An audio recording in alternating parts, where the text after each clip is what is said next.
Når du er klar, så kan du sætte dig til rette, så du sidder så godt som det er muligt lige nu. Det kan være på en stol eller på en pude på gulvet. Og hvis det ikke går, så kan du også lave øvelsen liggende eller stående. Du kan se dig om i rummet der, hvor du sidder, og lige lægge mærke til omgivelserne, der hvor du er lige nu.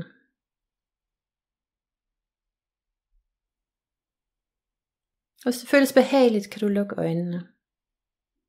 Eller også så kan du lade blikket hvile afslappet på et punkt, sådan lidt frem foran dig i rummet.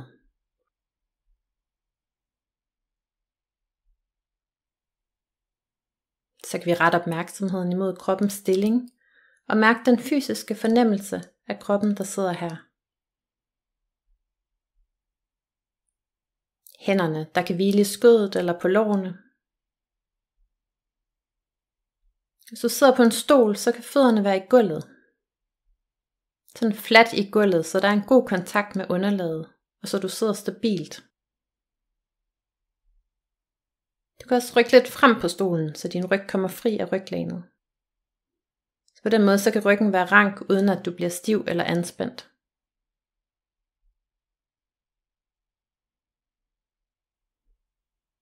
Og læg mærke til fornemmelsen af sædets kontakt til underlaget.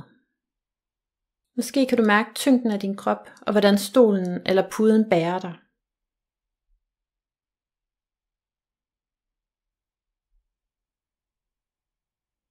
Vi kan mærke hele kroppen, som vi sidder her.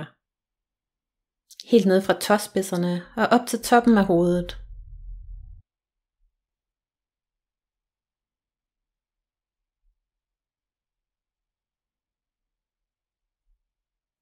Og hvis det går, så kan vi nu vende opmærksomheden imod åndedrættet.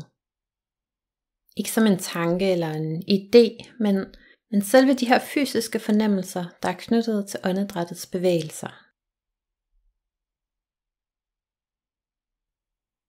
Vi kan rette opmærksomheden mod det sted, hvor åndedrættet er mest tydeligt.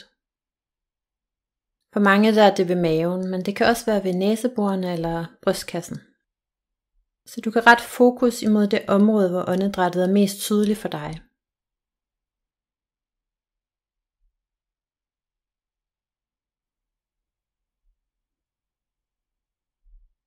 Og hvis det er svært at mærke åndedrættet, så kan du måske lægge en hånd på maven, og mærke hvordan maven løfter sig en lille smule på en indånding, og sænker sig igen på en udånding.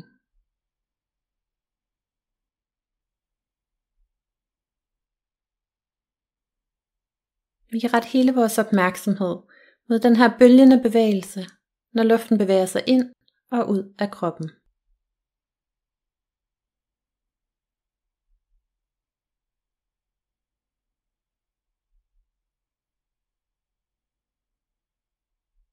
Vi kan bruge åndedrættet til at forankre os her i nuet, fordi åndedrættet er her lige nu, og fordi det hele tiden bevæger sig.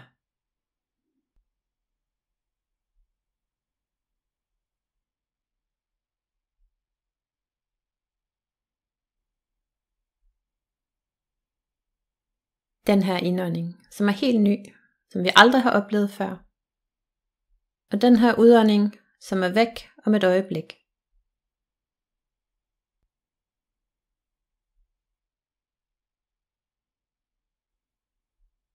Så det her er en periode, hvor vi kan øve os i at forankre opmærksomheden. Hvor vi kan prøve at slå autopiloten fra og mærke det, der er her lige nu. Og lige nu er det med fokus på åndedrættet.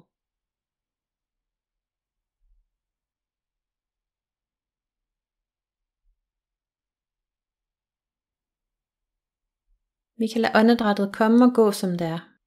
Det skal ikke være på nogen bestemt måde. Så se om du kan tillade åndedrættet, at det passer sig selv. Kroppen ved godt, hvordan den skal trække vejret. Den ånder uden, at du behøver at gøre noget særligt. Der er ikke noget, som vi skal styre eller kontrollere. Så vi kan øve os i at være til stede lige her og nu. Vi kan øve os på at møde alt det, der er her med venlighed. Alt det, der allerede er her.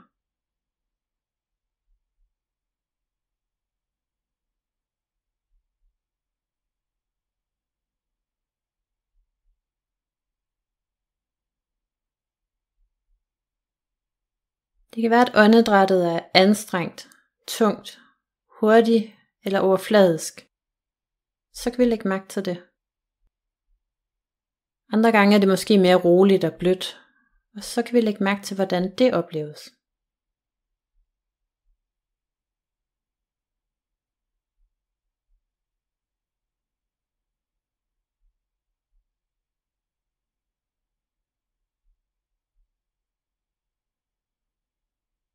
Træningen er at lægge mærke til det, der er her, lige nu. Så godt som du kan.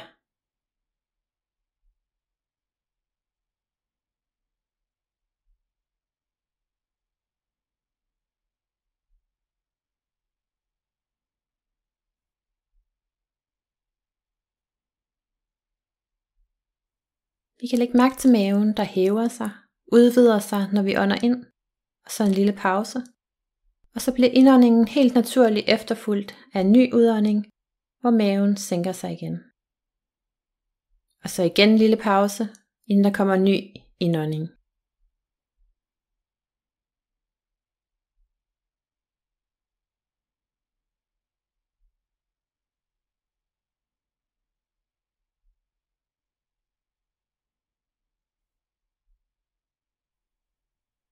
Vi kan lægge mærke til den her indånding, som vi kan modtage, der giver ilt til vores blod og holder os i live. Og den her udånding, hvor vi giver slip på de affaldsstoffer, som kroppen ikke skal bruge. Det sker helt af sig selv. Vi kan sidde her og lægge mærke til, at kroppen trækker vejret.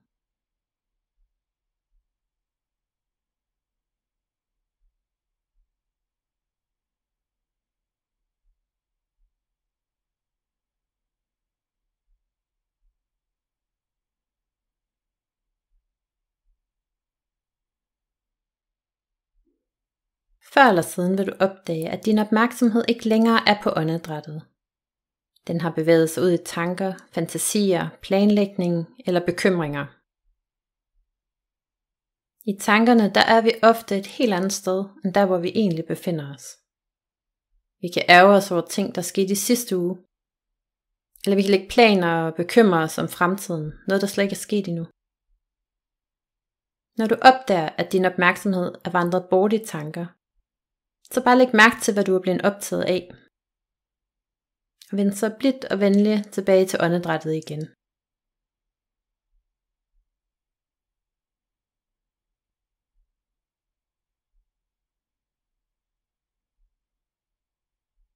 Det handler ikke om at skubbe tankerne væk, men om at opdage, at de er her, og så rette opmærksomheden tilbage til åndedrættet.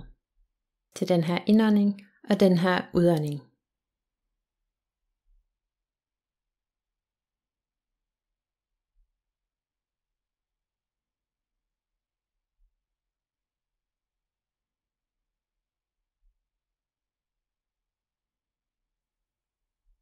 Det er vores sinds natur at bevæge sig ud i tanker, så det er ikke tegn på, at du gør noget forkert. Det er ikke nogen fejl. Det er helt normalt, og der må gerne være tanker. Og vi vil blive opslugt af dem igen og igen. Vi forsøger ikke at slukke for vores tanker eller få sindet til at blive tomt. Men vi kan begynde at lære vores eget sind bedre at kende.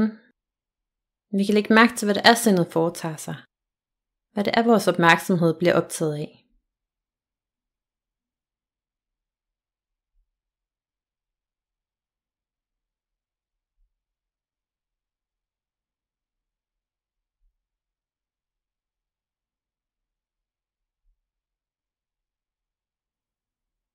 Vi kan sidde her med alt det, der er her.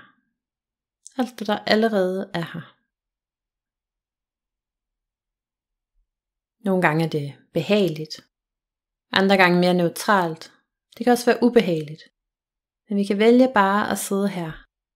Uden at skulle noget som helst. Der er ikke noget, vi skal være gode til. Der er ikke noget, vi skal have mere af eller få til at gå væk.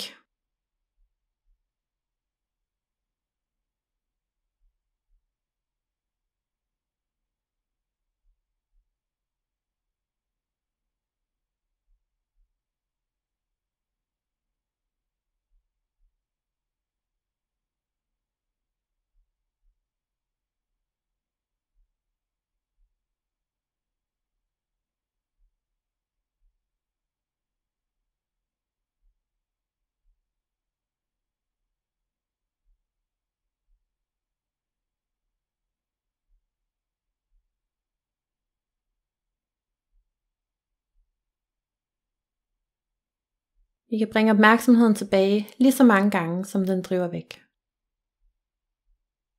Hver gang vi opdager, at opmærksomheden er et andet sted end åndedrættet, så kan vi tage den tilbage. Og igen opleve det her åndedræt.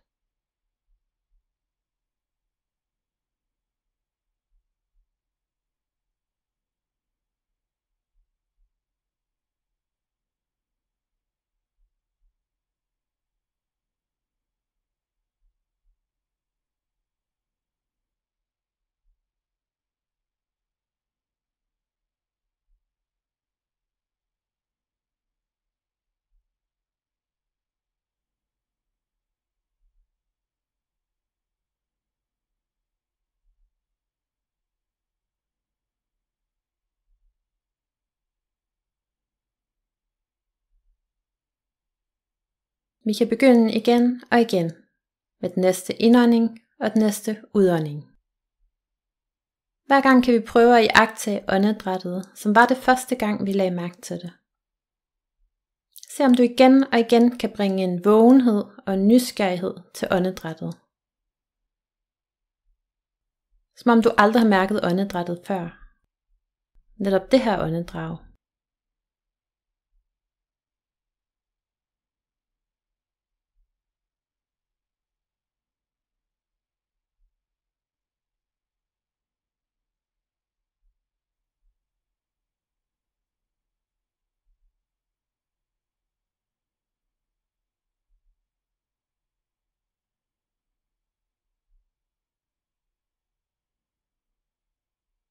Åndedrættet, det er med os, fra vi bliver født til vi skal herfra. Så på en måde så binder det vores liv sammen i en lang bevægelse, som en lang strøm, fra vores første indånding til vores sidste udånding.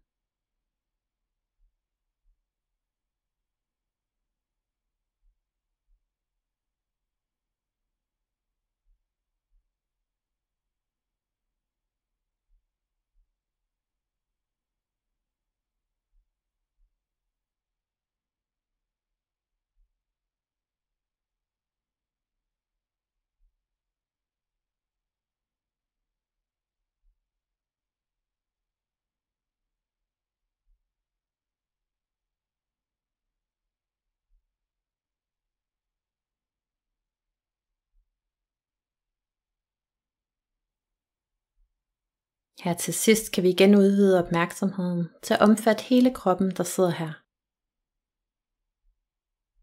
Fornemmelsen af hele kroppen på én gang, og fornemmelsen af åndedrættet i kroppen. Det her øjeblik, hvor vi kan mærke, hvordan livet bevæger sig i kroppen.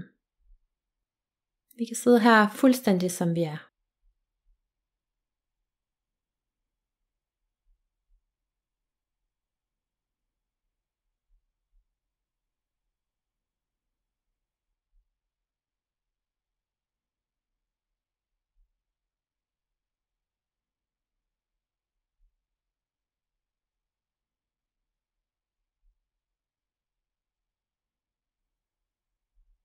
Og så kan du indstille dig på, at lige om lidt, så afsluttes den her øvelse. Hvis det føles naturligt, kan du måske takke dig selv for at have taget dig tid til at være nærværende. Så kan du tage en lidt dybere indånding og en ud og strække kroppen. Måske strække armene op over hovedet, hvis du har brug for det. Eller du kan begynde at bevæge fingre og tæer lidt. Og når du er klar, kan du åbne øjnene, hvis de har været lukkede.